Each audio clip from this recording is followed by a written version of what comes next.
Check this one out. Manganese and quartz with some dendrite inclusions up in the high country of western North Carolina. I've been chasing this quartz vein for a little while. It's a compressed quartz vein that every once in a while shows some nice crystal faces. But most of the time they're compressed like you see here, and you're not really able to extract a complete crystal. But I have found a few pockets in it. They're small, but they're there if you work the area and slowly remove the layers, trying to expose where they had a little area to grow. Right there, if you look at that golden part, you can see a couple crystals sticking out. But you got to get past this guy first. Letting that guy kind of get out of the way, I checked out this neat little pocket. But it's very pinched out, as you can see. It's actually in about a 2-inch layer.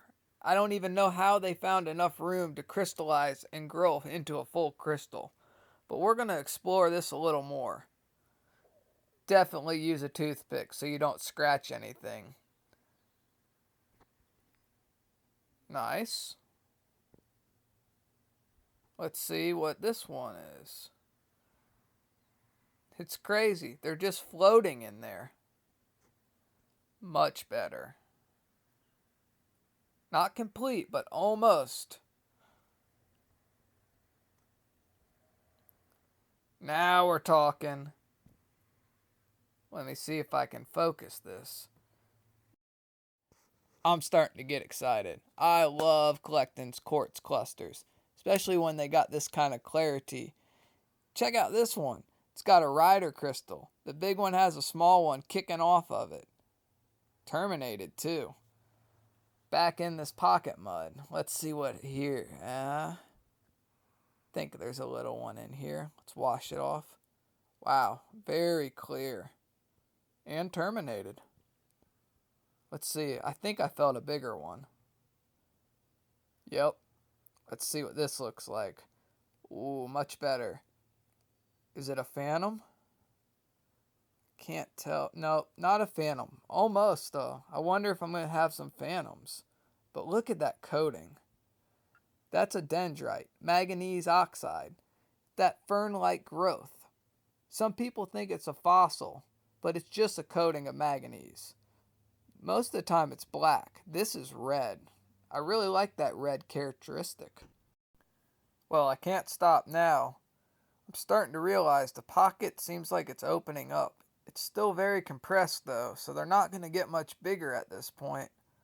But they're still floating. They're just falling out of it.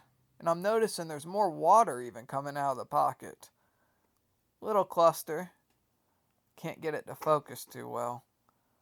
Maybe I'll get pictures later.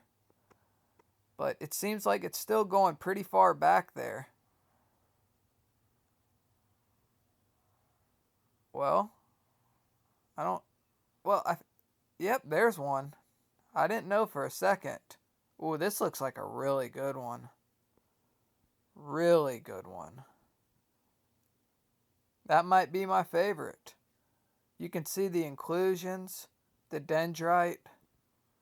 It's like there's gold inside of it.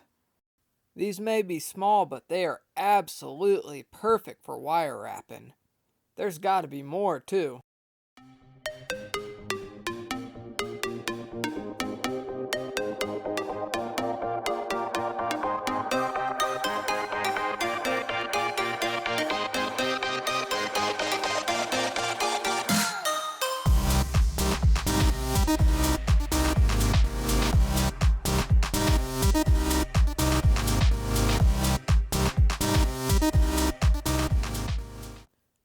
So I'm not pulling as many floaters out, but every once in a while I'm getting a small one.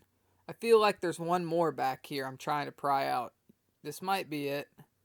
No, just mud. But that's pocket clay. As you can see right here, there's one crystal sticking out, another one behind it, and one over here to the... Well, that one was loose. Don't know how I didn't notice that a second ago. So clear. And I love that red manganese. Just another added feature. Let me see if I can get this one to the side off. It is loose. It's still pretty tight though. Nah, you don't want to force things. Maybe I can piece it out a little bit. See if I can loosen it up by giving it a little gap here.